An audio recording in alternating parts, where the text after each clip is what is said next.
In the moment he appears, and the light from heaven shines. Magandang gabi. I'll forget every fear, every pain I'll leave behind, and I'll see how I love the great Redeemer, who is doing so much for me. With what joy I tell the story of the love that makes men free, till my earthly life is ended. I will sing songs above and beside the crystal sea. More and more my soul shall be praising Jesus and His love. He is everything to me, to me. He is everything to me, and everything shall always be. I will never cease to raise a song of gladness in His praise. And in the world above, my soul shall sing of saving love. Life and light in joy you see, the precious friend who died for me. Glory be to Him forever, endless praises to Christ the Lamb. He has filled my life with sunshine, He has made me what I am. Oh, that everyone would know Him. Oh, that all would trust the love of the mighty friend above, and be His forevermore. He is everything to me, to me. He is everything to me, and everything shall always be. I will never cease to raise a song of gladness in His praise. And in the world above, my soul shall sing of saving love. Life and light and joy you see, the precious friend who died for me.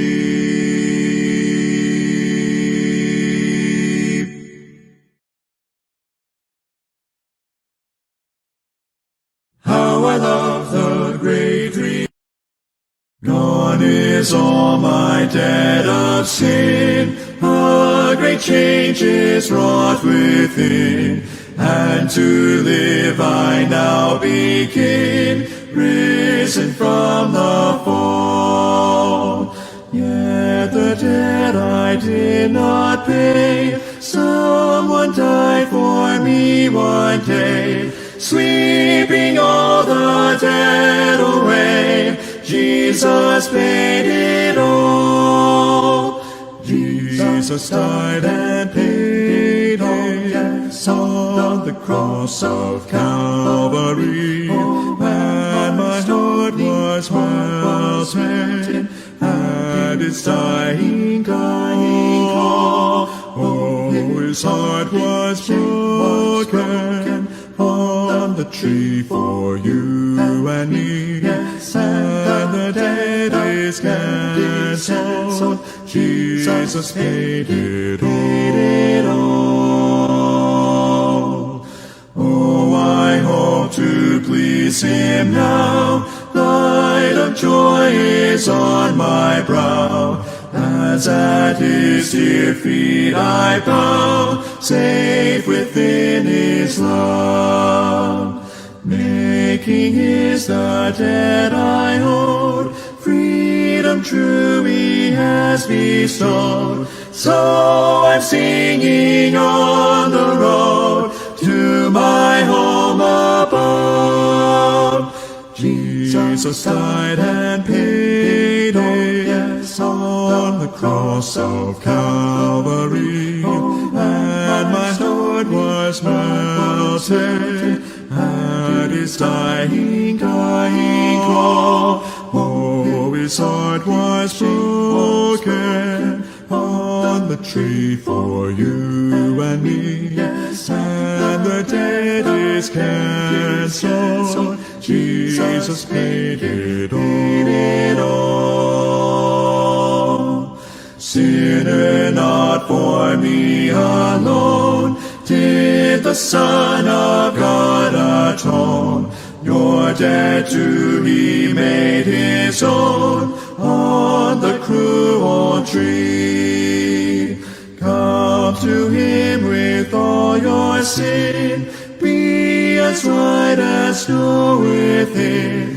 For salvation you may win, and rejoice with me. Jesus died and paid it on the cross of Calvary, and my heart was melted at his dying call. Oh, his heart was broken on the tree for you and me, and the debt is cancelled. Jesus paid it all.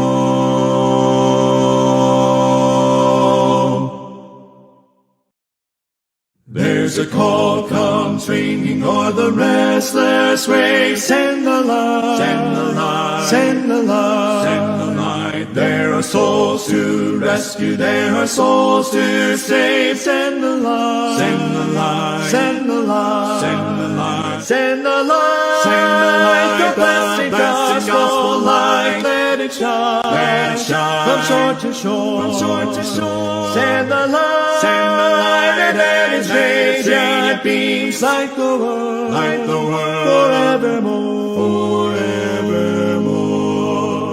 We have heard the Macedonian call today. Send the light, send the light, send the light, send the light, and the golden offering at the cross we lay. Send the light, send the light, send the light, send the light, send the light, send the light. The blessed gospel light, let it shine, let it shine, from shore to shore, from shore to shore. Send the light, send the light, and let its radiant beams light the world, forevermore, forevermore.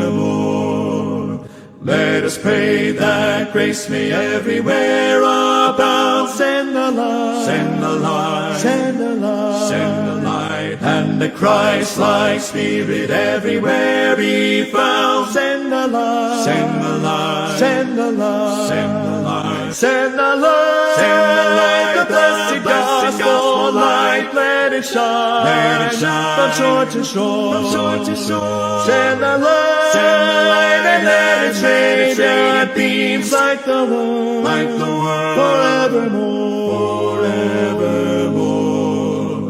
Let us not grow weary in the work of love. Send the light, send the light, send the light, send the light. Let us gather jewels for a crown above. Send the light, send the light, send the light, send the light, send the light, send the light. The blessed gospel light, let it shine, from shore to shore, from shore to shore. Send the light, send the light, and let its radiant beams light the world, forevermore, forevermore.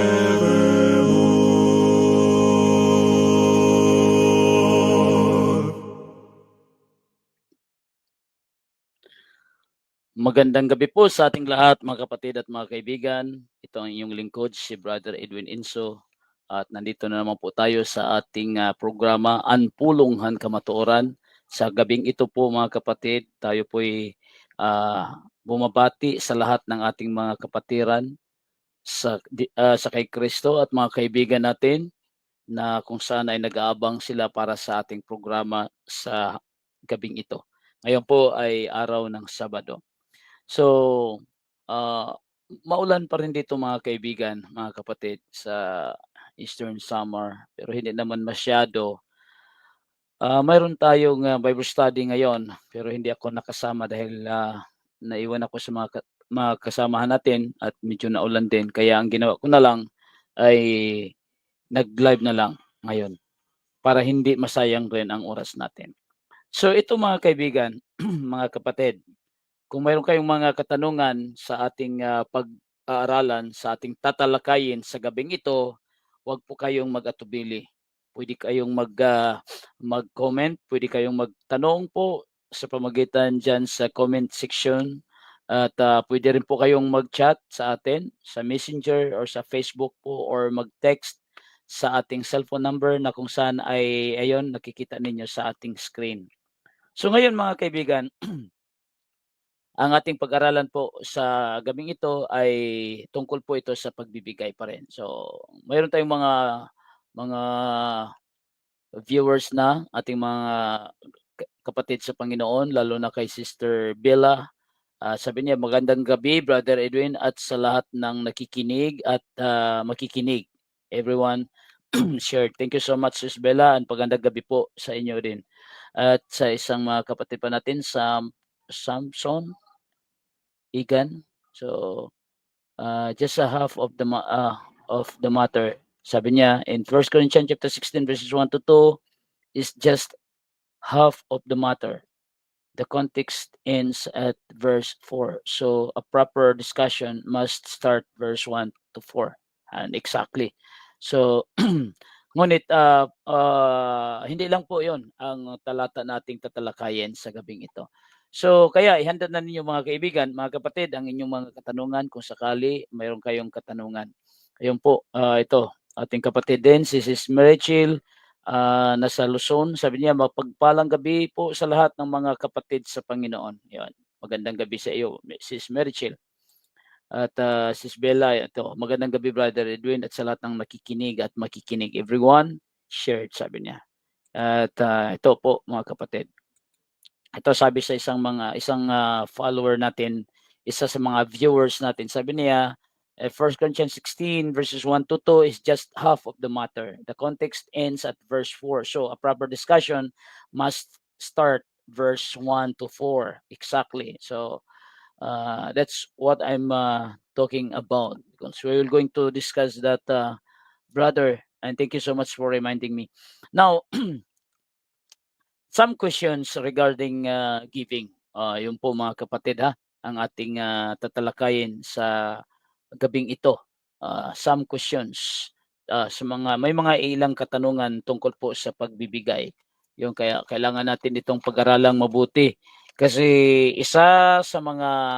kasi giving in the part of Christians for the purpose of supporting the work of the Lord is very very important. So ayun, nag-burnout na naman po tayo. Biglang nagdilim po ang ating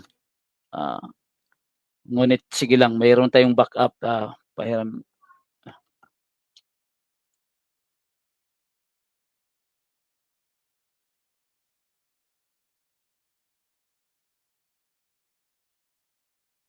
Bigla na naman tayong nag-burnout ang ating source, ang grade. Ngunit mayroon tayong backup na ilaw at saka backup power bank para sa ating internet. Kaya handa na tayo. Kaya nilagyan ko na lang ito, itong gamit natin, no? Kaya medyo ayun. Yan, gumamit tayo ng medyo maliwanag masyado. Ngunit di bali, kita naman tayo mga kapatid. So giving on the part of Christians for the purpose of supporting the work of the Lord is very important. Kung ang isang Kristiyano po mga kapatid, if Christians do not support the Church of Christ, sino ba ang dapat? Who will? Because giving on the first day of the week is commanded by Almighty God. Kasi ang pagbibigay po na kailangan magbigay na ang mga Kristiyano sa unang araw ng sanglinggo ay isang utos po ito ng ating dakilang Diyos at tagapagligtas. Kaya iyon po ang ating teksto na mababasa sa 1 Corinthians 16 kung ating babasahin dito sa ating Biblia. Yung Biblia po natin na ginagamit po ay New King James Version. Kaya sundan niyo ako just in case iba yung translation na or version na ginagamit ninyo. Kasi ako I am now using New King James Version. Ang sabi po dito, now concerning the collections for the saints, as I have given orders to the churches of Galatia, so you must do also. On the first day of the week, let each one of you lay something aside, storing up as he may prosper, that there be no collections when I come. As requested by one of our viewers, let's continue reading the verse 3. And when I come, whomever you approve by your letters, I will send to bear your gift to Jerusalem. But if it is fitting that I go also, they will go with me. And that is verse 4. So, kung titingnan natin mga kapatid, this was a special collection which shows the method used by the early church to fund her work. Ito po ay isang espesyal na collection na kung saan ay gagamitin para sa gawain sa iglesia ng Panginoon. Para po tayo ay makakalugod-lugod sa Diyos, tayong mga Kristiyano must give of their time, talent, and money. It requires money to aid the poor. Nangangailangan po ito ng pera sa pagtulong po sa mga mahihirap, sa mga nangangailangan, no? The widows and orphans, ayon sa James chapter 2, verse 14 and 17. Kaya utos po ito, mga kapatid. So, there are 2 chapters. Mayroon pong 2 chapters sa 2 Corinthians chapter 8 and chapter 9 devoted to this subject na kung saan ay dito ang naka-focus dito talaga ay tungkol po sa pagbibigay. Okay? So, these Christians had made a promise because itong mga Kristiyano ito ay sila po ay may pangako which Paul urged them to keep, na sabi ni Apostle Paul na kailangan tuparin ninyo ang inyong pangako or inyong ipinangako. Yon ang sabi ni Paul sa 2 Corinthians chapter 8 verse 10. O kung titingnan natin po mga kapatid, babasahin po natin ang sabi dito, 2 Corinthians chapter 8 verse 10. Yes, sabi po dito ay ito. And in this, I give advice. It is to your advantage not only to be doing what you began and were desired to do as year ago. So, yun ang encouragement ni Paul sa kanila na kailangan nilang gawin ang kanilang pangako or tuparin ang kanilang ipinangako. So what are some purposes of giving? Ano po ba yung purposes? Ano ba yung iilang mga purposes of giving? Bakit kailangan ang Kristiyano magbigay? Kasi yung pagbibigay, mga kaibigan, mga kapatid, minsan na misunderstood, na misinterpret ng iba. Na sabi nila pag ang relihiyon daw, pag may naghihingi daw ng pera, yun po ay sabi nila ay talagang ang religion daw ay pera-pera yon. Mga kapatid, hindi lahat, no? Bakit natin ito dinidiscuss about giving? Because giving is part of the Christian worship. Kasi ang pagbibigay po ay utos po ng Diyos. Kaya kaparte ito sa pagsamba. Kasi sabi ni Kristo, hindi lahat na makapasok sa langit, hindi lahat na tumatawag sa akin, Panginoon, Panginoon, ay makapasok sa karyan ng langit. Kundi yaon lamang na sumusunod sa kalooban ng aking amang nasa langit. So ang kalooban ng Ama ay kailangan pakinggan natin si Kristo. Kaya dapat tayong makinig. So, here is one of the highest motives for giving. Kaya sabi natin mga kapatid na we must give because God has commanded. So what are some purposes of giving? Dapat tayong magbigay dahil ang Diyos po ang nag-utos nito na dapat nating gawin. So, iyon ang sabi na ito ang ilan sa mga pinakamataas o highest motives for giving. God commanded it. Isa sa pinaka-highest motive of giving, dapat isipin natin bakit tayo nagbigay dahil ito po ay utos ng Diyos. Dahil ito ay kaniyang utos sa lahat ng mga Kristiyano na magbigay.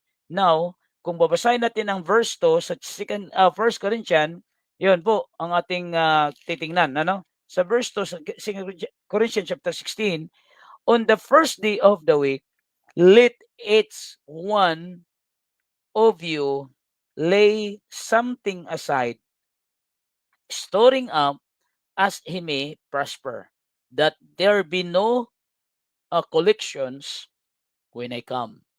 So yun po mga kapatid, kung makikita mo, ay yun ay utos, let each one of you lay something aside, na maglaan talaga. So ang pagbibigay po mga kapatid ay hindi optional. Hindi optional magbigay ka o hindi sa Diyos. Ito ay talagang mandatory. Commanded po ito. No? Ito'y utos ng Diyos. So ngayon ang tanong, magkano ba? Yun po ay optional. Depende. As you have been prospered. Depende sa dinidikta ng iyong puso. Kasi diyan makikita kung gaano tayo katapat at gaano tayo ka-faithful sa harapan ng Diyos when it comes to giving. May mga tao, mga kaibigan, na malaki ang kanilang tinatanggap buwan-buwan, ngunit tungkol sa pagbibigay sa Panginoon, kukunti lang ang kanilang ibibigay. Hindi ba hindi ba dumaan sa tinatawag na ratio and proportion? So kailangan nababalance po dapat eh. Kaya nga sabi, as you have been prospered. For example, ikaw po ay pinagpala ng Diyos sa linggong ito. Bukas kasi, linggo Sunday bukas, dapat maiba yung amount of sa pagbibigay mo kumpara sa nung una kasi hindi naman pareha yung income mo linggo-linggo. Kasi as you have been prospered. Kaya ang utos is each one of you. And then sabi doon, on the first day of the week. So ang pagbibigay kailan? Pag sinabing when is every first day of the week. Paano? How? Each one of you, whom? Sino? Bawat isa sa atin. At paano? Ayon sa kaniyang dinidikta ng kaniyang puso. So hindi po nakabase sa tithes, ha? Yung pagbibigay po ay hindi nakabase sa tithes. Kasi yung pagbibigay sa tithes, yun po ay basehan po sa lumang tipan yon. Kung tutuusin, kung titingnan natin, dapat pa nga mas higit pa sa 10%. Yung tithes kasi 10% mula sa inyong kita. Kung titingnan natin, kung tutuusin, dapat mas higit pa sa 10% yung binibigay dapat natin. Kaya hindi po natin yun inaatake. Sabi ng iba na, bakit daw inaatake natin yung pagbibigay ng 10%? Hindi naman to the point na sinabi na huwag kang magbigay. Ibig sabihin mga kapatid, unang-una, kailangan mo munang busisiin at examine kung sino ang inutusan at kanino yun, para kanino yun. Kasi kung hindi para sa'yo, malamang ay sayang lang yung pagbibigay mo ng 10%. Ayun, salamat sa Diyos at bumalik na yung ating internet. Kaya medyo maliwanag na ang ating screen. Okay? So, ayun. Tingnan natin muna. Cancel. Okay. So, yung mga kapatid So, makita natin na may ilan sa mga suggestion. Here is the highest motive for giving is, masabi natin, God commanded it. Yun po. Then the second, that Christian should give as means of his own spiritual development and growth. Ayun ang sabi sa Ephesians chapter 4, verse 11 and then 16. And then 2 Peter chapter 3, verse 18. Ang pagbibigay po ay isang brown out na naman. Okay, kita mo So dito kasi sa Eastern Samar, ito ang isa sa pinaka-problema dito Yung walang hindi consistent yung source dito nila, eh. Kaya ito ang problema, sa electricity dito problema talaga, laging may brownout, halos araw-araw. Isang araw, maraming bisis. Kaya hindi na tayo magtaka, kaya kailangan natin ng backup o power bank. So kaya meron tayong, ginamit kaya para maging, uninterruptible tayo.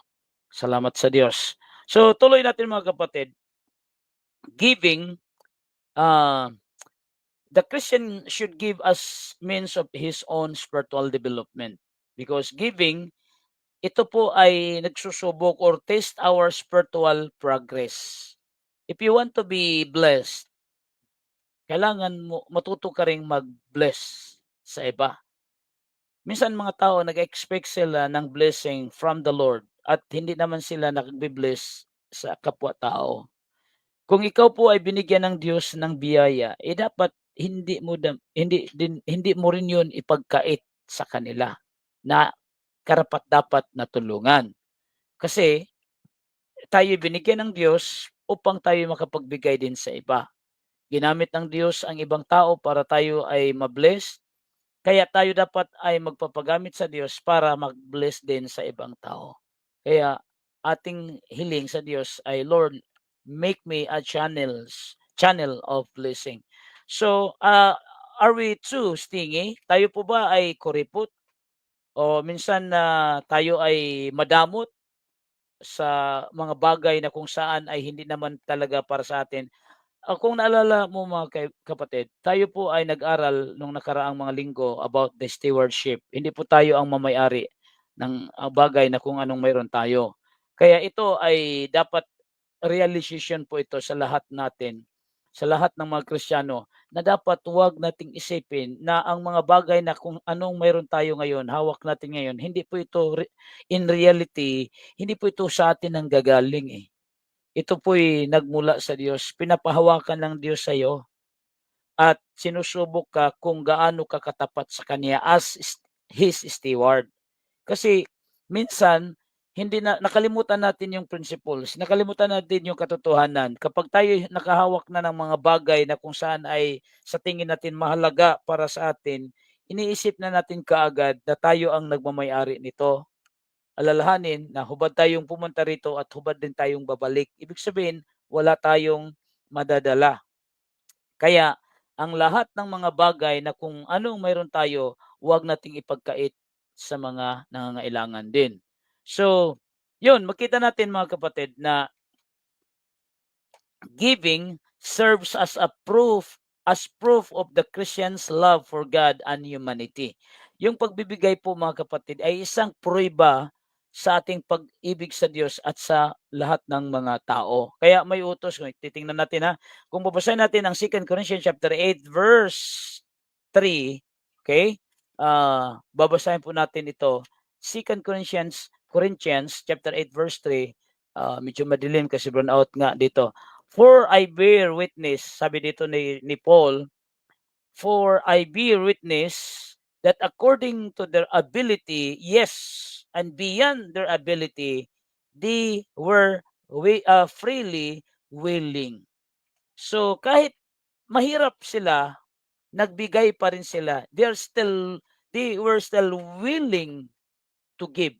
At sabi, at in imploring us with much urgency that we would receive the gift and the fellowship of the ministering to the saints. Yun po. Kaya sa verse 9, kung tingnan natin, for you know the grace of our Lord Jesus Christ, that though he was rich, yet for your sakes he became poor, that you may that through his poverty might become rich. So ito mga kapatid, sabi nga natin, giving serves as proof of the Christian's love for God and humanity. Kaya may utos mga kapatid. May utos po. Kaya kung tingnan natin sa verse 24, ito, sabi di, therefore, shew to them and before the churches the proof of your love, and of our boasting on your behalf. So sabi ni Pablo, show to them the proof of your love. So ang pagbibigay po ay proof of your love. Kaya kung makita natin, kung ikaw ay madamot sa pagbibigay, ibig sabihin you're stingy, di ka marunong magbigay, lalo na sa church, wala kang tunay na pag-ibig sa iglesia. Higit sa lahat, yung mga taong tunay na karapat-dapat na tulungan. Higit sa lahat, yung mga manggagawa sa Panginoon. Sila po yung dapat ang i-priority natin. Kasi sila yung nakakaalam, sila yung nasa field. Kaya kung mayroon kang kung isa ka sa mga membro ka sa inyong kongregasyon, dapat tumulong ka para mapalago ang iglesia.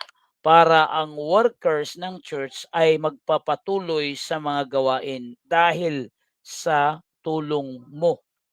Kaya ito'y kailangan nating lahat, mga kapatid. Kaya we give to provide money for the purpose of carrying on of the Lord's work. Kasi kung wala din tayong pera magagamitin, paano tayo makakagawa sa gawain ng Diyos? Kagaya nung nakaraang araw, we went to the town or municipality of Giwan para sa tinatawag nating evangelism campaign, door knocking campaign. And salamat sa Panginoon, tayo po'y nakakakuha ng ilan nga mga listahan ng mga very interested na mga tao na handang tumanggap sa bahay nila para sa Bible study. Kaya ginawa natin 'yon dahil dapat na magkaroon ng kongregasyon sa municipality na 'yon. Kaya paano kami makakapunta doon kung wala tayong gagamitin financially? Kaya napakaimportante po yung pagbibigay dahil para maipagpatuloy ang gawain sa iglesia. Kaya nga we gave to provide money for the purpose of carrying on the Lord's work. So, para i-bless ka ng Diyos, maging part ka dapat sa iglesia. Kasi ang priority ng Diyos, mga kapatid, is the church. His church. Yun po ang priority ng Diyos. If you are part of the mission, if you are part of the salvation process, ibig sabihin, of work of the church, you are also part of the ministry. And therefore, God will continue blessing you or bless you because you are part of the ministry. So makita mo, kapatid, na ang Diyos ay talagang nakakaalam sa lahat. Kaya dapat tayong magbigay. We give to provide money for the purpose of carrying on of the Lord's work. Kaya sabi doon, know ye not that they that minister about sacred things eat of the same things of the temple, and they that minister about sacred things eat of the things, of the things of the temple, and they that wait upon the altar have their portion with the altar. Even so did the Lord ordain that they that proclaim the gospel should live of the gospel. So ang sinong nagpapalaganap ng mabuting balita ay dapat mabuhay sa pagpalaganap ng mabuting balita. Yun po, mga kapatid. Yun ang sabi sa 1 Corinthians chapter 9 verse 13 to 14. American Standard Version. Now, what is the Lord's plan for giving? Punta tayo dito. Ano ba yung plano ng Diyos about giving? What is the Lord's plan for giving? In 1 Corinthians chapter 16 verse 2. So, kung tingnan natin, mga kapatid, ay sabi doon, every first day of the week. Yun po ang ating mababasa. And every first day of the week. Kasi yun ang mababasa no? Katamain sa bauto. So makita mo, which means, translated means every first day of the week. Every week. Every Sunday. Masabi natin, mga kapatid. Kaya yun po ang katulad din sa construction or sa sentence na pagkasabi sa Acts chapter 20 verse 7. na sabi doon in every first day of the week, sabi doon. So, ito po ay biblical, mga kapatid. So ngayon, ang tanong, who should give? Sino ba ang dapat magbigay? Sabi ni Pablo, every one of you, lay something aside. Every one of you. Hindi pwedeng iilan lang sa kanila. Kung if you are a member of the church, then kailangan ka ring magbigay. No? Kailangan ka ring magbigay because ang sabi is every one of you. Now, ang tanong, what should one give? Lay, buy in, store. Kailangan maglaan siya. How should one give? How should one give? As he had been prospered. As he had been prospered. Kaya, yung pagbibigay mga kapatid, ay hindi po masasabi mo na nakabase yon sa pagkakuripot mo. Base yon kung magkano ang kinita mo. Yun po ang dapat na pagbibigay. Hindi po kung magkano lang gusto mo. Hindi at hindi rin po ibig sabihin kung gusto mo lang o hindi. At hindi rin ibig sabihin na kailangan magbigay ka ng ika-10 bahagi. Hindi naman utos yun Sa totoo lang mga kapatid, yung pagbibigay ng 10 bahagi ay hindi po yun utos sa Christianity. Yun po ay utos sa lumang tipan. Utos para sa mga Hudyo. Sila po ay binigyan ng utos na yon. Ngunit tayo mga Kristiyano ay nakatanggap po tayo ng mas higit na at dakila na kautusan. Kasi nanggagaling ito sa ating Panginoong Jesucristo.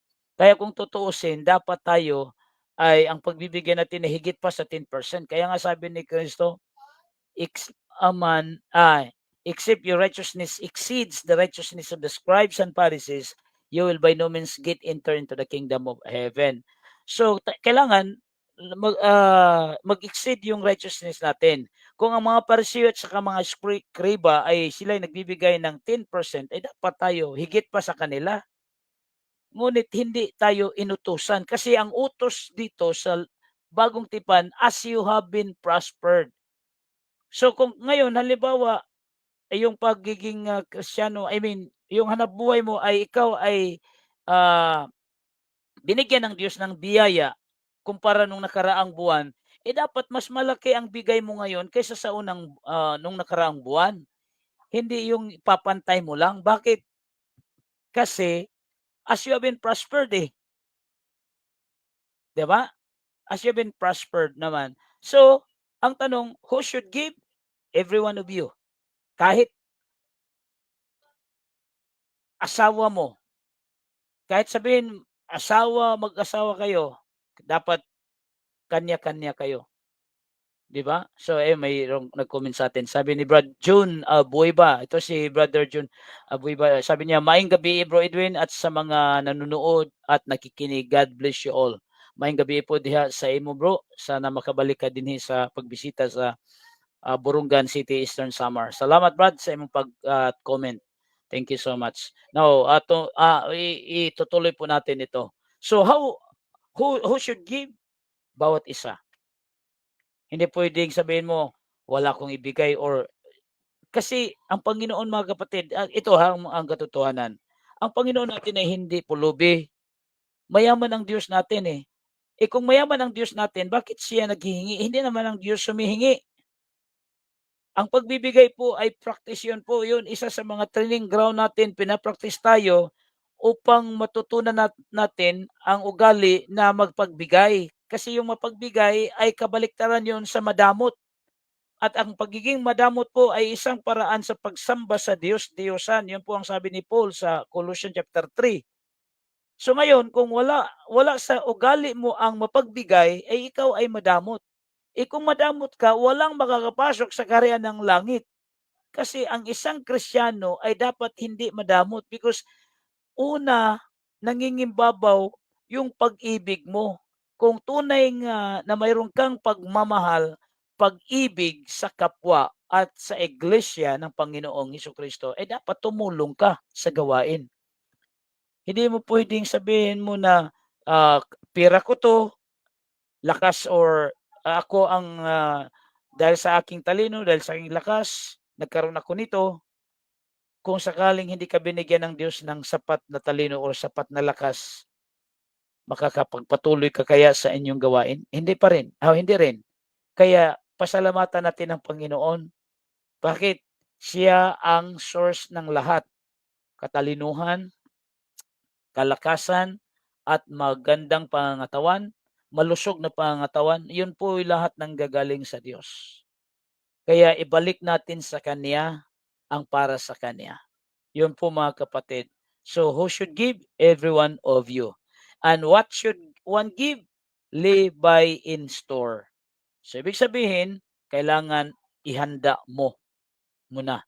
Okay, may isang kapatid tayo na nag-comment din. Sabi ni Brother Ruben Piala, Canada, watching from Playa Digo City, Church of Christ, Philippines. Salamat Brother Ruben Piala, Canada, sa inyong paglantaw sa atong programa karong gabhiona. Kini naghisgot kini may tungod sa paghatag. So yon mga kapatid. So yon po ay dapat nating matutunan. God is the author of everything, like sa kapugihan natin, bro. Okay, may pasundayag si Brother Ruben, no? Joker ito si Brother Ruben. Ikaw lang siguro, bro, ang binigyan ng Diyos ng kapugihan. Sa akin, iba yung kapugihan ko ang binigay ng Diyos sa atin. Pero sa iyo, halata kapatid eh. Kasi asawa ka pa ng bata, no? Kaya swerte ka kapatid. Now, let's continue. Just kidding. So, what should one give? Lay by in store. And how should one give? As he hath been prospered. Ayun po, as he hath been prospered. So, huwag tayong maging madamot kasi isipin natin pag mapatay ka sa araw na ito, saan mapunta? Siguro kung sabihin ka makipag-negotiate ka sa Diyos, sabihin ng Panginoon ngayon araw na ito ay ikaw ay kukunin na. Dahil hindi ka mapagbigay. Baka siguro sasabihin mo sa Diyos, Panginoon, mula ngayon, kahit 10% na lang sa akin, 90% ibibigay ko para sa iyo, para sa church. Basta buhay lang ako. Siguro sasabihin mo 'yan. Kaya baka pa nga sabihin mo, Panginoon, 100% ibibigay ko sa iyo, basta wag mo lang akong patayin. Kaya mga kapatid, sabi natin, wag natin hintayin na magalit ang Diyos sa atin. At tinawag tayo ng Diyos upang gamitin tayo para sa kanyang kapurihan. Isa na doon yung resources natin. Tayong lahat na mga Kristiyano, hindi naman tayo pantay-pantay ang ating status sa buhay. Mayroong mga nakaluwang-luwang, mayroon namang medyo mahigpit ang kanilang sinturon, mayroon naman ding tamang-tama lang, mayroon namang napakaluwang. Talagang masabi natin, talagang luwang sa kanila. Pero pagdating sa giving, bakit mas malaki patuloy yung ibinibigay ng mahirap kaysa mayaman? Bakit? Dahil kulang sila sa pagmamahal at kulang sila sa edukasyon tungkol sa pag-aari na hawak-hawak nila. Hindi nila na-realize na tayong lahat ng mga Kristiyano, tayo po ay stewards lamang ng Diyos. Yun po mga kapatid So, tuloy natin ito. Babasa ko lang ng comment ni Sis Bella. Sis Bella, itong napakaganda mga kapatid, na habang tayo ay nagdi-discuss, mayroon tayong mga katanungan. Kasi tuloy-tuloy po ito At I really appreciate this question coming from Sis Bella. Sabi niya, meron lang akong itatanong, Brother Edwin. Meron akong nakita na COC 33 AD. Tinanong ko kung meron woman preaching. Sabi wala. Tinanong ko kung may mechanical instrument, meron daw. Also meron nagsabi sa akin sa New Testament daw ay meron sinabi na okay ang instrument pero wala akong nakita. So, yun kapatid, mayroon mga sagutin natin itong tanong ni Sis Bella Lahat po kapatid na Bella ay nagki-claim na sila po ay Church of Christ 33 AD na nag-umpisa doon sa Jerusalem. Karapatan nila yun eh. Lahat karapatan, kahit nga Iglesia ni Manalo nagki-claim din, kahit Romano Katoliko nagki-claim din na sila ang COC 33 AD. Pero nasa burden nila ang ipaliwanag at patunayan, ipruibahan nila kung ang kanilang pinagsasabi kung sila'y totoo. Kailangan makita ang ipapakita nila dapat ang ebidensya sa ano at ano ang katunayan na sila nga talaga ang Church of Christ na 33 AD. Kasi itong tinanong ni Sis Bella na mayroon kong nakita na COC 33 AD, tinanong ko kung meron woman preaching, sabi wala. Tama. Tinanong ko kung may mechanical instrument, meron daw. So, meron daw nagsabi sa akin sa New Testament daw, meron sinabi na okay ang instrument, pero wala akong nakita. May mga tao kasi sis na kung sabaga ano sila parang inaakala nila na okay lang gumamit kahit kasi wala. Ang argument kasi nila sis, sabihin nila, wala naman mababasa na sinabi na huwag kang gagamit. Higit sa lahat, wala ring mababasa na sinabing pwede kang gumamit. So wala sa dalawa.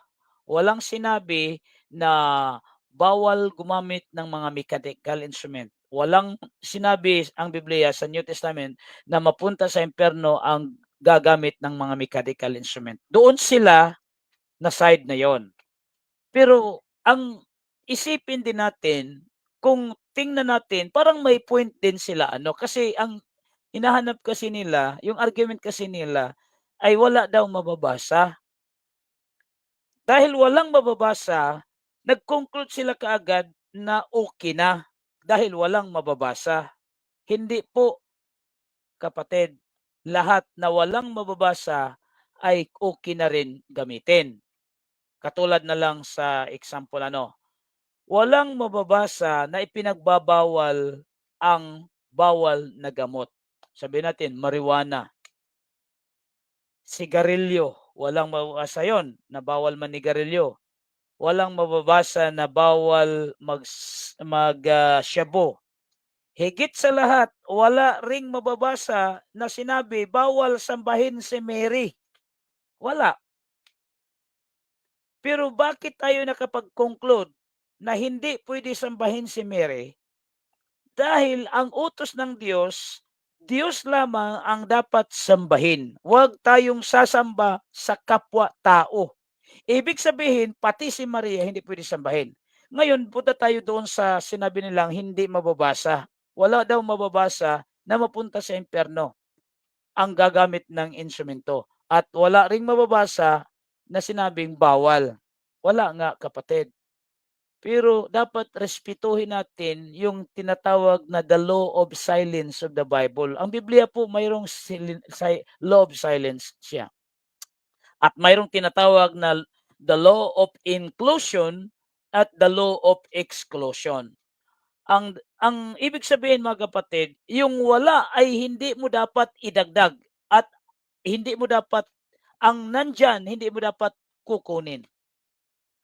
At dapat mag-follow tayo. Mayroon kasing tinatawag sa rules sa interpretation sa Biblia, mayroon kasing tinatawag na approved example or necessary inference. Yung approved example, kapatid, ibig sabihin, yung mga ginagawa ng unang mga Kristiyano, wala tayong mababasa na ang unang mga Kristiyano ay gumagamit sila ng mga mechanical instruments. Wala tayong mababasa. Ang ating mababasa lamang na sila ay gumagamit purely hymnaryo, hymno. Kung ganun, kung wise tayo, dapat ganun din ang gagamitin natin. Katulad sa panahon ni Noe, wala kang mababasa na ang Diyos ay nagsabi, Noe, huwag kang gagamit ng gemelina, huwag kang gagamit ng mahogani sa paggawa mo ng arka. Huwag kang gagamit ng yung mulabi. Huwag kang gagamit ng ano-anong wala. Ang sinabi lang ng Diyos, gamitin mo ang kahoy na gopher. So, ini-specific na ng Diyos. So, if God specified the thing, all other things are excluded.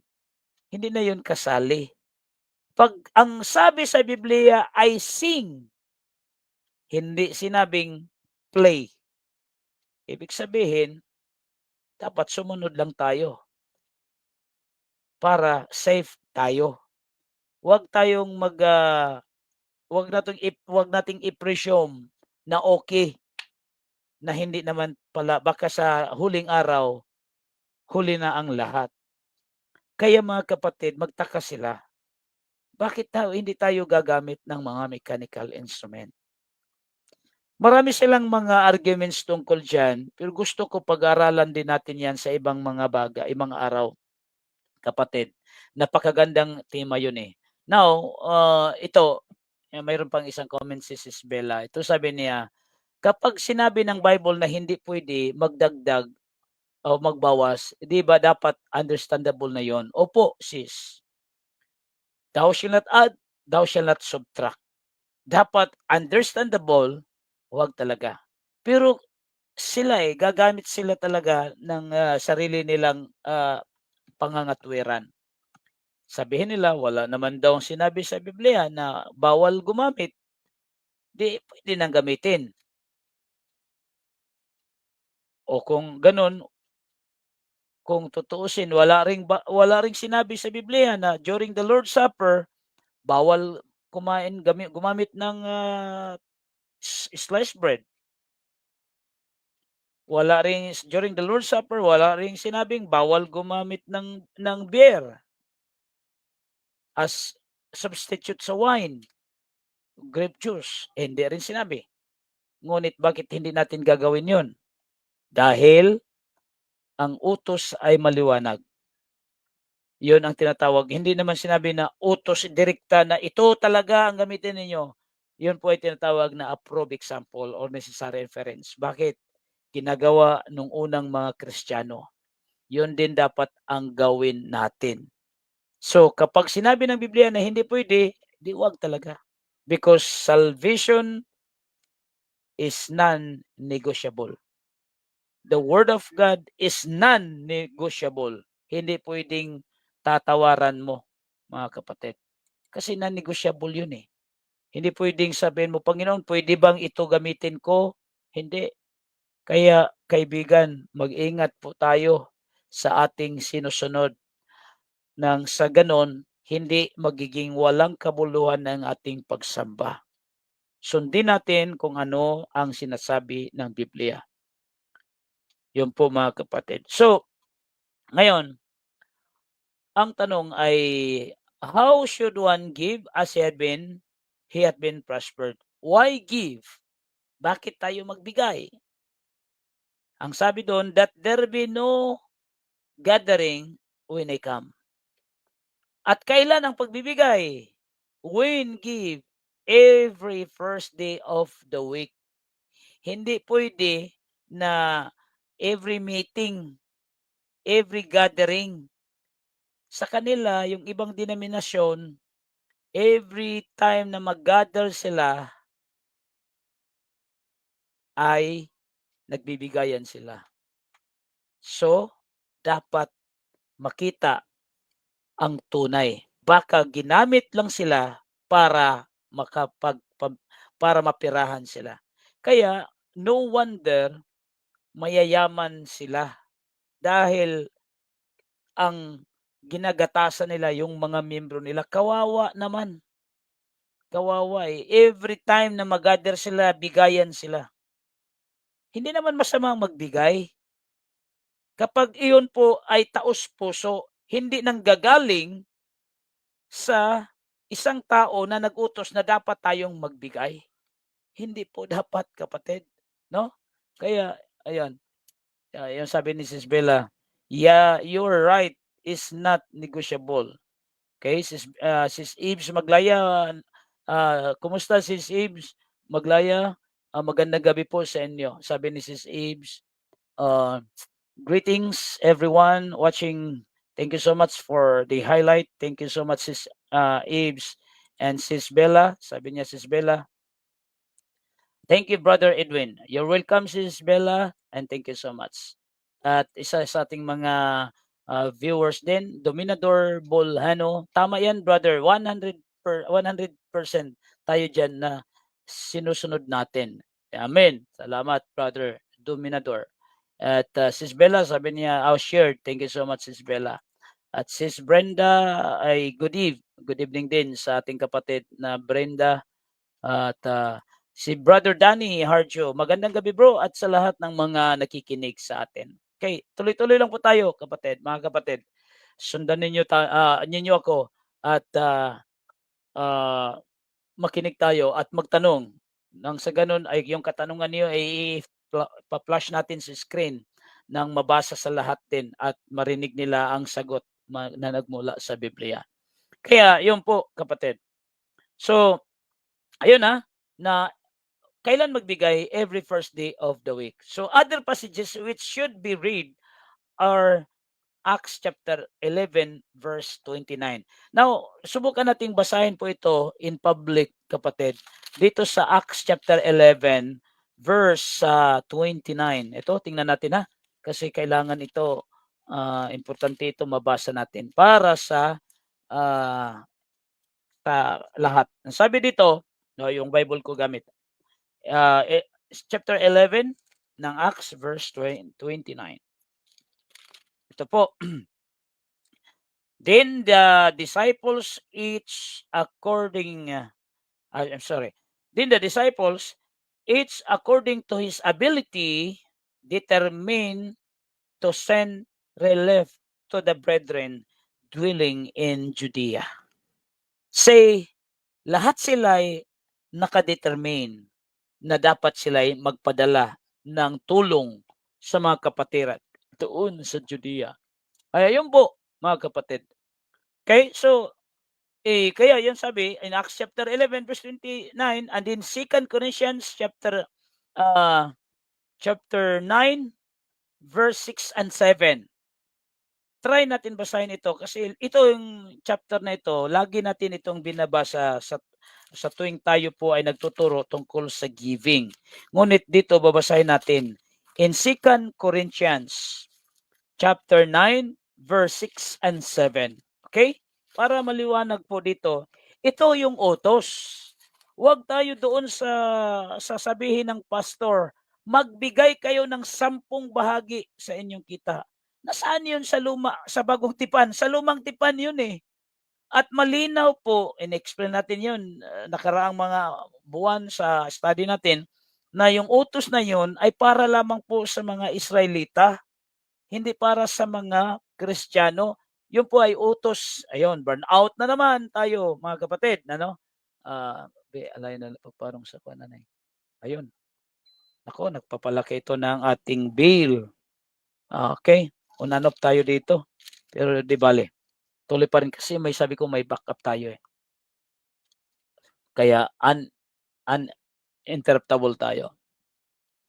Okay, so 2 Corinthians chapter 9 verse 6 and 7, ito po ang ating mababasa. So let each one give as he purposes in his heart, not grudgingly or of necessity, for God loves a cheerful giver. Sa verse 6 pala ito, but this I say, he who sows sparingly will also reap sparingly, and he who sows bountifully will also reap bountifully. So let each one give as he purpose in his heart. So yun po, dapat bawat isa magbigay ayon sa ipinapasya ng kaniyang puso. Bawasa tayo ng mga comments pa rin.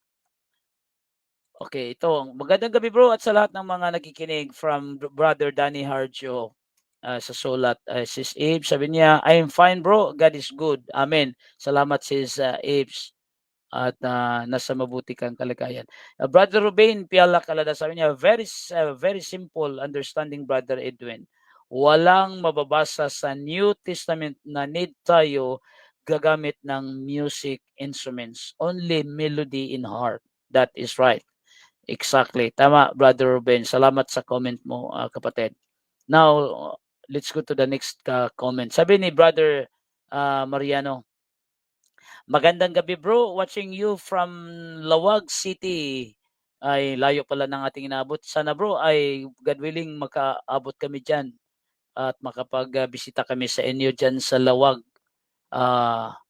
Lawag ba? Yun ba yun sa Ilocos? Ano? Na part? Ilocos? Gusto namin makabisita din dyan kapatid. Kahit malayo pero pag gusto maraming paraan sabi nila. No, pag ayaw, kahit malapit kasi ayaw ay maraming dahilan 'yon. Pero pag gusto, kahit malayo, maraming paraan. Salamat.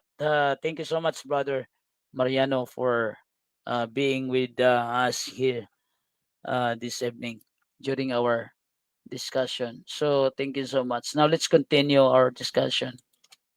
Okay, so ito sabi ni Pablo, kailangan magbigay tayo ayon sa ating makayanan, ayon sa ating makayanan. Kaya napakaimportante 'yun, kapatid. Now, ang sabi, the passage use the words ability and purpose. Sa 1 Corinthians chapter 16 verse 2, use the word prospered. So sa 2 Corinthians chapter 9 verse 6 and 7 ay ginagamit yung mga salitang ability and purpose. But and then in 1 Corinthians chapter 16 verse 2, ginamit din yung salitang prospered. So dahil ito po mga kapatid, hence a Christian must give as he had been prospered. Kailangan pala according to his ability and as he purposes in his heart. So therefore, Christians are on their honor when they make their contributions. It's Lord's Day. It's Lord's Day. So ang tanong kapatid, are you giving to the Lord what you would not give to your president? Kung sa baga makita natin, ikaw po ba ay nagbibigay sa Diyos? Tayo po ba ay nagbibigay sa Diyos? And what would not give to your president? Malakay chapter 1 verse 6 and 9, nagalit ang Diyos sa mga Jewish people dahil sila ay nagbibigay sa Diyos na may mga kapintasan na ang kanilang binibigay. Kaya ang Diyos sabi niya, ibigay niyo yun sa inyong gobernador kung siya ay matutuwa. Kung ako ang inyong ama, kaya makita natin mga kapatid, kung ang Diyos nung unang panahon, because ang Diyos na sinasamba natin, pinaglilingkuran natin ngayon, siya pa rin ang Diyos na sinasamba. Yung Diyos na sinasamba nung unang mga panahon sa mga Hudyo, siya pa rin ang Diyos na sinasamba natin ngayon, kapatid. Kaya, dapat mag-ingat tayo. Kasi, ang Diyos ay hindi kailanman nagbabago. At hindi magbabago. Magbabago ang kaniyang mga kautusan, principles, but ang kaniyang pagka-Diyos ay hindi magbabago. Kaya, dapat tayo ay maging tapat sa Kanya. So, if you know God's will on the subject, no man knows better than you whether you are giving as the Lord has commanded you.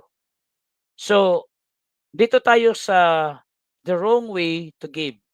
Maling paraan sa pagbibigay. Okay, sabi ni Brother Mariano, sabi niya, punta kayo bro, welcome kayo sa amin bro. Salamat brother. God willing, baka makabisita kami dyan sa inyo. God willing, di natin alam kung kailan lang, pero ang Diyos ang higit na nakakaalam sa lahat. Salamat sa invitation kapatid. Okay, natutuwa. Ako po'y nalulugod at natutuwa. Sabi ni Sis Bella, 2 Corinthians chapter 9, verse 6 to 7, sa offering, Brother Edwin. Siguro may, ano ito, may question mark kasi si Sis Bella. Sis Bella, can you please refresh your question or clarify your question based on the passage na imo binigay sa atin? Okay, so habang tayo naghihintay sa tanong ni Sis Bella, that's a question. Okay, ano ba 'yan? Question ni Sis Bella sa offering, brother. Yeah, sa pakintindi ko sa question mo, Sis Bella, according to the 2 Corinthians chapter 9, verse 6 and 7, ito po ay pagbibigay. Offering po ito, no?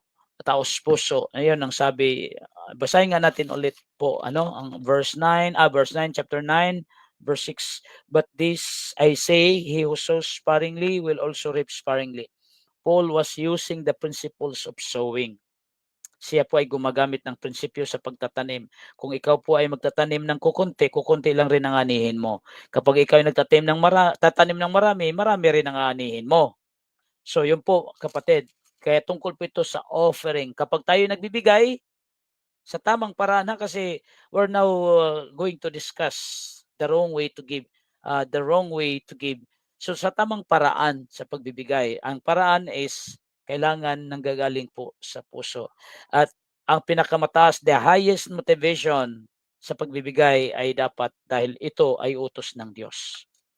Sa verse 7, so let each one give as he purposes in his heart. Not grudgingly or of necessity, for God love a cheerful giver. So, yun po ang sabi ni Sis Bella, that's a question. Yeah. So yun po ay offering yun. Tungkol po yun sa pag-offer ng pera sa church po, kapatid. Kailangan nanggagaling po sa ating puso ang pagbibigay, ang pagpapasya. Now let's go to the wrong way to give. Number one must not give grudgingly. The grudging attitude is regret is set in contrast to cheerfulness and enjoying in giving.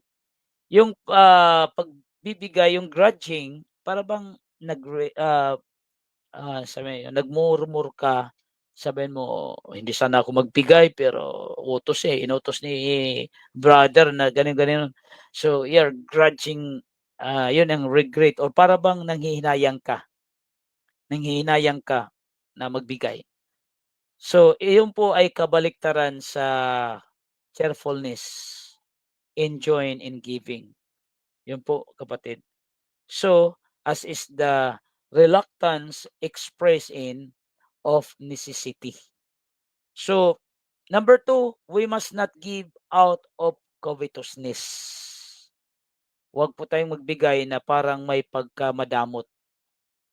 2 Corinthians chapter 9 verse 5, ito ang ating mababasa. Therefore, I thought it necessary to exhort the brethren to go to you ahead of time and prepare your generous gift beforehand, which you had previously promised, that it may be ready as a matter of generosity and not as grudging obligation. So, yun po, mga kapatid.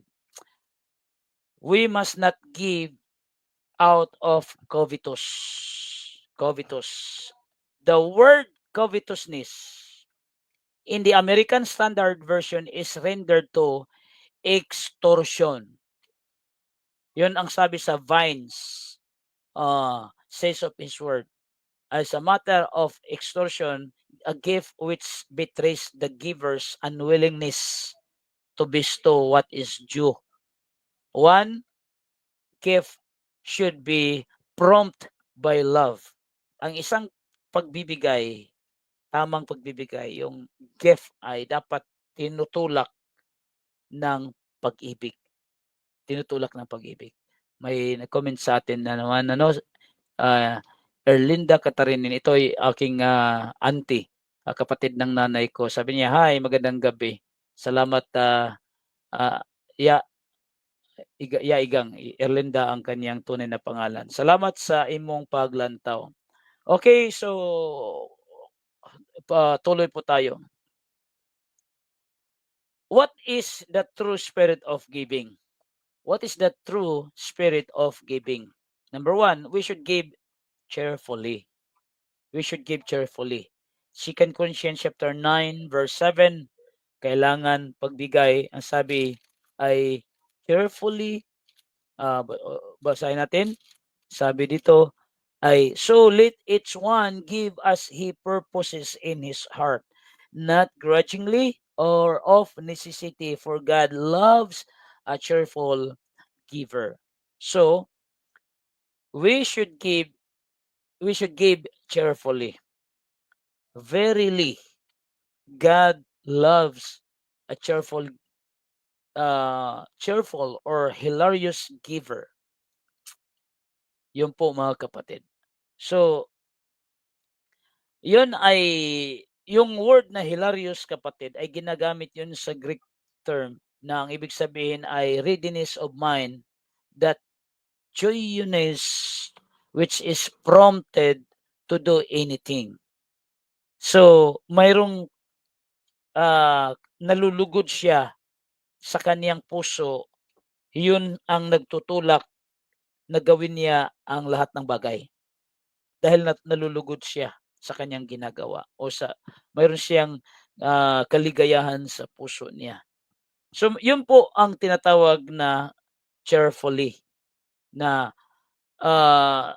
pagbibigay na ang nagtutulak po ay pag-ibig. Kagaya sa isang tao na si Barnabas sa Book of Acts chapter 4 verse 36 to 37 at chapter 5 verses 1 to 11, ay mayroong isang tao doon na napaka-generous siya. Siya ay ang pangalan ay Barnabas. Siya ay kabaliktaran naman sa taong si Ananias and Sapphira sa Acts chapter 5. Sila ay gustong tularan si Barnabas dahil sikat sa kaniyang kabutihang puso, kaniyang generosity, at gusto rin nilang sumikat. Kaya ibininta rin nila ang kanilang lupa ni Ananias at saka Sapphira, ngunit madamot sila Hindi nila ibinigay ang lahat. Hindi naman masama na kung hindi ibigay ang lahat. Nasa sayo lang kung ibigay mo yung kalahati or 1/4 mula sa principal amount, nasa sayo yon. Because sayo yun ikaw yung nagmamay-ari. Nagsisinungaling kasi sila. Ang sabi nila, yun na daw ang binta ng lahat ng lupa nila. Nagsinungaling sila. Kaya ang Diyos ay nagalit sa kanila, pinatay sila ng Diyos. Dahil sila ay nagsinungaling. Nang sa ganon ay hindi sila matularan. Okay?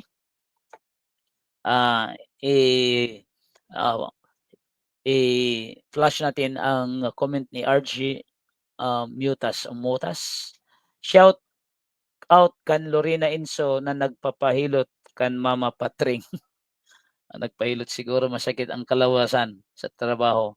So shout out sa inyo dihang tanan, mga kaigsuonan sa Calbayog City, labi na sa Hamoraon, sa Barangay Hamoraon Puro 4, na ang ada didaan aton na mga kabuktuan, ada siya na nagkakatirerok ang Church of Christ dida sa balay hanakon kaganak dida sa Barangay Hamoraon Puro 4. So yun po mga kapatid. Okay, so let's continue. What is the true spirit of giving? We should give cheerfully. Number 2, Christians should give readily, eagerly, zealously. Yun po ang gusto ng Diyos. Readily, eagerly, and zealously. Eager, kailangan ready, handa palagi. Ibig sabihin, bago ka pumunta sa meeting place, sa church building para mag-umpisa ang worship, kailangan nakahanda na, naka-set aside na. Huwag yung saka ka na mag-decide kung magkano, kung nandiyan na, dumadaan na, palapit na ng palapit ang offering basket. Ang mangyayari, kakabahan ka at magiging malalim ang bulsa mo at magiging masikip. At iisipin mo baka yung malaki ang makuha mo. Kaya dapat nakahanda na para walang kaba at wala tayong pag-alinlangan. Yun po ang advantage na handa tayo sa ibibigay natin sa Sunday. Wag yung saka ka na mag-decide kung Sunday na or nandiyan na yung offering basket malapit na sa'yo. So, kailangan nakahanda na ang ibibigay mo kung magkano. Sa bahay pa lang ay decided ka na dapat kung magkano. Bago ka umalis sa inyong bahay, tungo sa chapel or sa worship building, kailangan naka-set aside na yon. Yun po ang sekreto, o readily. Eagerly, dapat eager ka na dapat magbigay ka talaga. Ibig sabihin, tuwang-tuwa ka sa pagbibigay. Zealously, ibig sabihin, mayroong tinatawag na zeal. Bakit ka dapat magbigay? Dahil gusto mong makatulong. No? Dahil gusto mong makatulong sa gawain sa iglesia. So yun po ang dapat, mga kapatid. And with ready mind. Kailangan ready ang pag-iisip natin. Ready mind. It is through giving that treasures are laid up in heaven. Kaya sabi ni Kristo, do not lay up for yourselves treasures on earth where moth and rust destroy and where thieves break in and steal. But lay up for yourselves treasures in heaven where neither moth nor rust destroy and where thieves break in and steal. Sabi niya. For where your treasure is, there your heart will be also. So yun ang sabi ni Kristo. So generous giving, yun po ang paraan kung kailan tayo nagtitipon or nag-iimbak ng treasures doon sa langit. Yun. So si Paul po ay nagsasalita tungkol sa fruit that may abound to your account. So ibig sabihin, parang mayroon tayong bank account doon sa langit na wala tayong takot na mag-declare ng bankruptcy, na magkaroon ng bankruptcy tas millions of millions ang deposito mo doon sa bangko, kawawa ka. No, lalo na kung walang insurance yung bangko na yon. So kawawa. So pero pag doon tayo sa langit nag-iipon, nag-iimbak, wala tayong kaba. Sabi ni Kristo kasi walang magnanakaw doon eh. Sabi niya, no rust destroy and where thieves do not break in steal. Kaya dapat doon tayo, yung kayamanan doon natin imbakin sa langit, mga kapatid. In what way? Yun, sa pagbibigay natin. Kasi ganito yun, kapatid. Sa totoo lang, yung amount na ibinibigay mo, yung Sunday na yon, every Sunday, alam mo ang totoo, yun lang ang amount na hindi na mawawala sa iyo. Kasi the rest, halimbawa, mayroon kang pera, tapos kinunan mo para ibigay doon, at yung natira, alam mo, kinabukasan hindi na yon sa iyo. Hindi na ikaw ang nagmamay-ari noon kasi mapunta na yan sa ibang mga kamay. Kaya dapat para hindi mapunta sa ibang kamay, dapat magbigay tayo. Kaya yung naibigay mo para sa Diyos, yun lamang po ang pera na hindi na mawawala mula sa iyo. Kaya yun. So, number 3, the true spirit of giving involves liberality. Ibig sabihin, mapagbigay, liberal in giving. Sa 2 Corinthians chapter 9 verse 11, ito ang ating mababasa. While you are enriched in everything for all liberality, which causes thanksgiving through us to God. So, in 2 Corinthians, sabi, generous giving should be the goal of all Christians. Yung generous giving, yun dapat ang goal nating lahat ng mga Kristiyano. David did not wish to offer to God that which cost him nothing. Hindi ako mag-offer sa Diyos ng bagay na walang halaga para sa akin. Dapat tayo mga kapatid, siyempre, yung buhay natin, yun dapat ang alay natin sa Diyos. Kapag ang sarili mo ay hindi mo ino-offer sa Diyos 100%, ay makikita yon the way you give sa pamagitan ng iyong pagbibigay. Kaya, kailangan ito ang magpapatunay. Kung tunay kang may pagmamahal sa Diyos, ibigin mo ang gawain sa Diyos. Ibigin mo ang iglesia ng Diyos. Kaya the more you give, the more you bless. At saka sinabi, it is more blessed to give than to receive. Kaya, yung po mga kapatid, ang ating titingnan. Kasi ito ay pagbibigay ito. Kung gusto natin magiging magiging blessing tayo sa iba, dapat sa pamagitan yun ng pagbibigay. No? Yung tulong mo, lalo na sa mga workers sa church, sila po yung frontliners. Sila yung nasa field. At hindi sila makapunta doon kung hindi ka nagpartner sa kanila. No? Kaya kailangan mong tumulong. Kasi yung itinulong mo, kahit piso lang yan, kapag yun ay nakaligtas ng kaluluwa, kaparte ka doon. Kaparte ka. So, napakagandang at napakabuting pakinggan at isipin na may isang taong naligtas and you are part of his salvation. Naging part ka because you are also part of the ministry. So, kung part ka ng ministry, especially sa pagliligtas ng kaluluwa, naku po, ang laki ng gantimpala mo sa langit. And the Lord will continue bless you habang ikaw ay nandito sa sanlibutan ito. Dahil ginamit ka nagpagamit ka sa Diyos at ginamit mo yung resources mo para mapagpatuloy ang gawain sa Diyos. Kaya wag nating ipagdamot dahil bigay lang ito ng Diyos. Dapat magbigay rin tayo ayon sa ating pasya at dahil sa ating pag-ibig. Kaya mga kapatid, isipin mo na ang pagbibigay ay isang paraan sa pag-ibig mo sa Diyos. Alam natin na pwede kang magbigay. We know that we can give without loving. But you cannot love without giving. Pwede kang magbigay na walang pag-ibig. Pwede naman yun eh. But kung tunay kang may pag-ibig, hindi ka pwedeng umibig na hindi ka rin nagbibigay. You can give without loving, but you cannot love without giving. Alalahanin, tandaan mo yan kapatid. So may comment na isa sa ating kapatid. Sister Mary Chill Ero, sabi niya, let us be a Christian giver with a cheerful heart. Thank you so much, Sis Mary Chill. Salamat, tama ang inyong komento. So mayroon po kayong mga katanungan. Kung mayroon po kayong katanungan, handa po tayong sagutin ito sa pamamagitan po ng Biblia.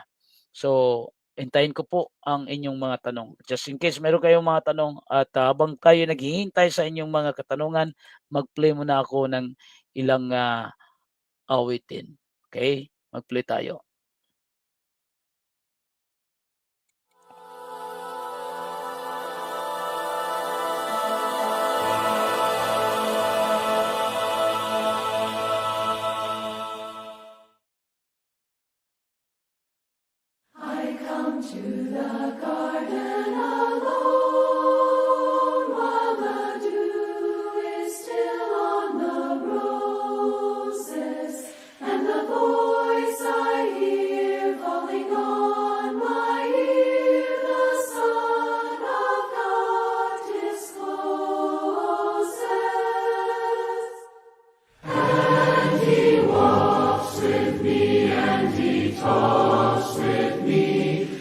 Tells me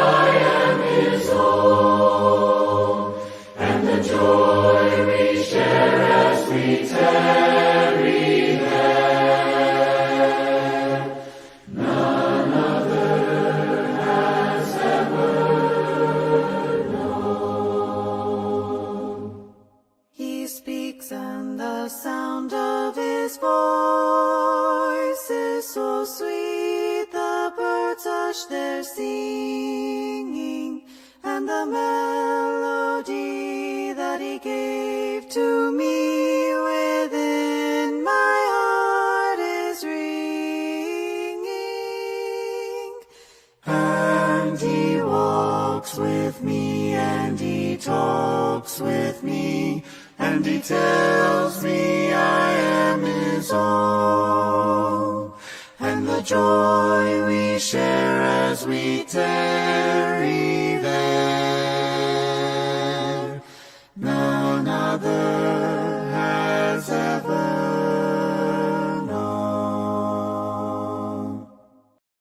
I stay in the garden with him, though the night around me be falling, but he bids me go through the voice of woe. His voice to me is calling. And he walks with me, and he talks with me, and he tells me I am his own. And the joy we share as we tarry there, none other has ever known.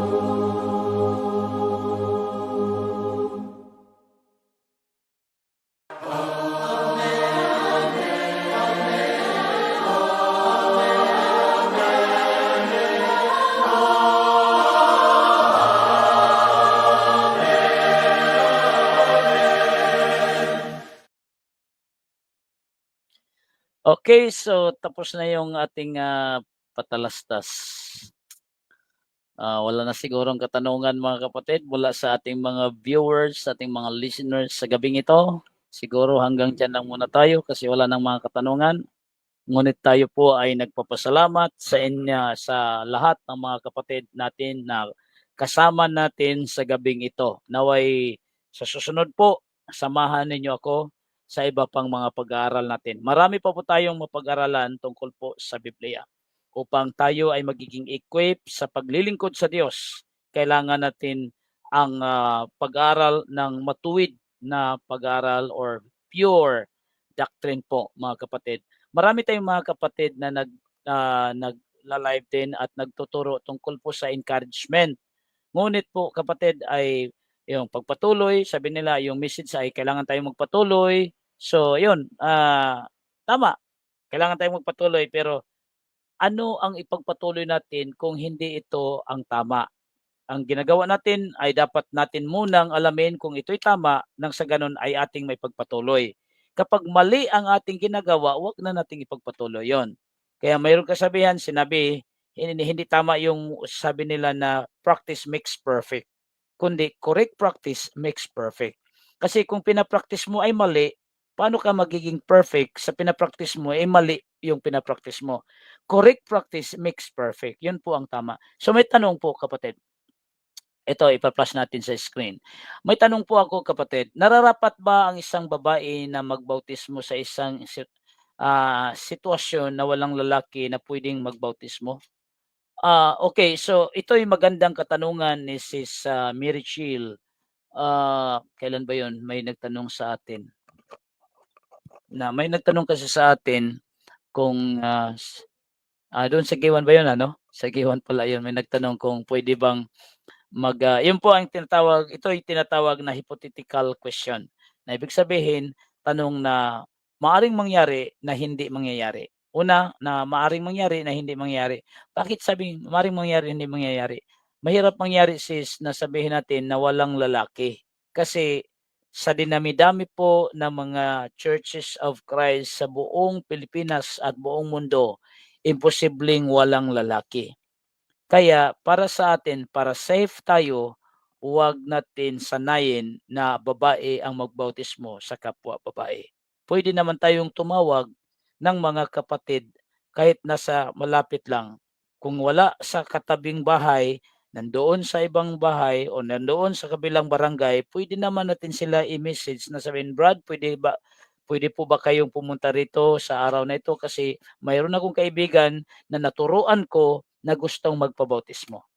Yun, para wala tayong pananagutan, safe tayo. Kailangan nasa safe side lang tayo, kapatid, palagi. Kung sakaling mayroong sa time na sabi na nag-baptize ang babae dahil daw walang lalaki, parang imposible para sa akin yon. That's why tinatawag natin yun na hypothetical na question. Hypothetical question. Ibig sabihin, may mga pangyayari na ginagawa nating story na maaring imposibleng mangyayari. Yun po. Salamat sa katanungan na yun, kapatid na Mary Chill. So, ang masasabi ko ay dapat maghanap muna ng lalaki. Lalaki talaga dapat. Kasi yun ang approved example. Kaya kung mayroon ngayon na mga nagtuturo na pwede ang babae magbautismo, para sa akin, duda ako dyan. Hindi ako pwedeng siguro makipag-fellowship sa mga ganyang klaseng grupo na kung saan ay nagtuturo na hindi naman yon ang ginagawa ng unang mga Kristiyano. So, para sa atin, sis Marichil, ay dapat unahin muna tawagin ang lalaki. Kung sabihin mo, narapat bang isang babae na magbautismo sa isang sitwasyon na walang lalaki na pwedeng magbautismo? Yan nga, sabi ko, napaka-imposibleng mangyari po yon, sis, na wala talagang lalaki. Dapat mayroon talagang lalaki. Yun ang masasagot ko, kapatid na Mary Chill. Thank you so much. I really appreciate your question. Sis Bella, sabi ni Sis Bella, God bless us all. Thank you so much, Sis Bella. God bless you. Salamat din sa inyong panonood. Then si Brother Danny, maraming salamat, bro. God bless us all. Salamat, Brother Danny, sa inyong panonood. Salamat, Sis Bella. Salamat sa lahat ng mga kapatiran na nagtatanong at sumubaybay at kasama natin hanggang sa dulo ng ating program sa gabing ito. Ako po ay taos-puso na nagpapasalamat sa inyo dahil nandyan kayo kasama natin sa gabing ito. Kaya kung mayroon kayong mga pahabol na katanungan, pwede po ninyong itanong yon sa comment section at tatanungin na natin hindi dito sa actual sa live, kundi doon na sa Messenger or sa Facebook na natin masasagot yon. Kaya hanggang dyan lang tayo, mga kapatid. Salamat sa inyong panunood. At sabi ni meron pang pahabol, Sis Brenda, salamat. Nice topic. Thank you so much, Sis Brenda Boynogadi. Salamat. At Sis Marichil, salamat po sa kasagutan, kapatid. Wala pong anuman, Sis Marichil. Glory to God. Sabi ni Sis Bella, glory be to God. Amen, Sis Bella. Magandang gabi. So, yun. Wala nang greetings, wala nang shout out. O shout out natin yung mga kapatid natin, no? Shout out natin yung mga kapatid natin na nanonood sa ibang lugar, no? Mayroon tayong mga kapatid, hindi lang sila nag-comment pero nakikita natin na sila po ay nanonood sa atin.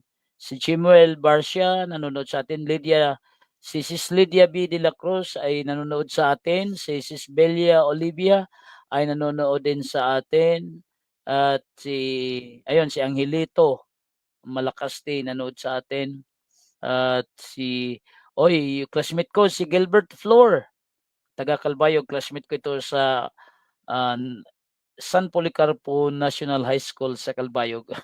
Ay nanonood sa atin si Gilbert Flor, itong classmate ko na gwapo ito at magaling maggitara ito. Siya yung nagturo sa akin nung high school kami, siya yung nagturo sa akin mag-guitar. Meron pa ba? Nakita ko, o mayroon pa ba? Oo, sandali ha. Nawala eh. Ayun, maraming salamat po sa kasagutan. Ayun ba? Ayun, wala. Nabasa. Every evening ka na ba? Okay. Magandang katanungan ito. Sis Bella, hindi ako makapagpangako na every evening. Pero po, kapag ako ay nagla-live, isi-send ko sa inyo ang link para ma-notify kayo, Sis Bella. Kaso naku-confuse kasi ako kasi mayroon kang account na Bella Atkins talaga, pero ito kanina nga Sis Bella, nag-send ako sa inyo pero doon sa Bella Atkins ko na-send, hindi sa itong sa account mo na Alib dapat Atkins ito kasi girambol ng ni Sis Bella. So, tandaan ko itong account mo, Sis Bella, no? Ise-send ko sa iyo ang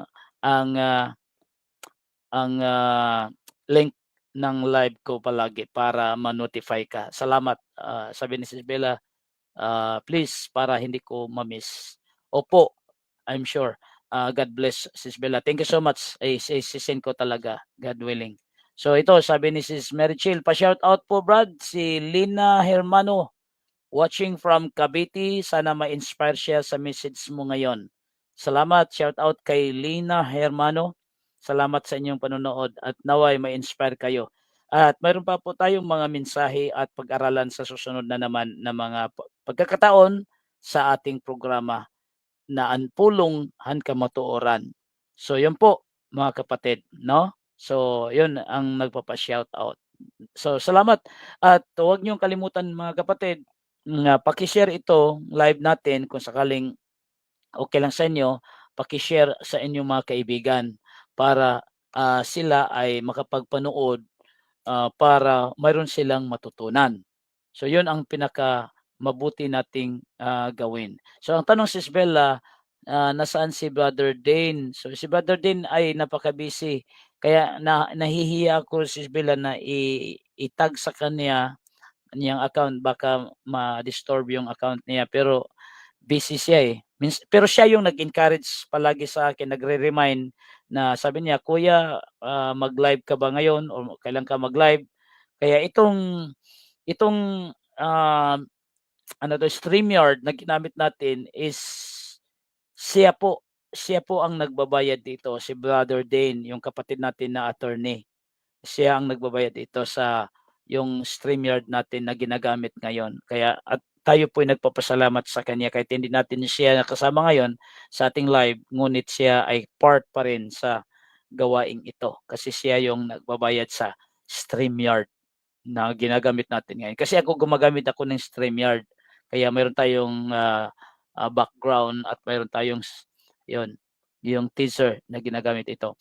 So, yun mga kapatid, ha? So, hanggang dyan na lang tayo. So, wala naman sigurong magpapa-shoutout sa atin. Hanggang dyan na lang tayo at salamat sa inyo. Ako po ay nalulugod at natutuwa talaga na kayo ay nandyan.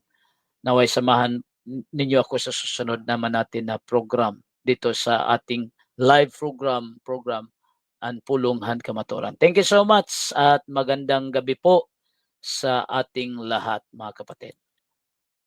Then when we first begun.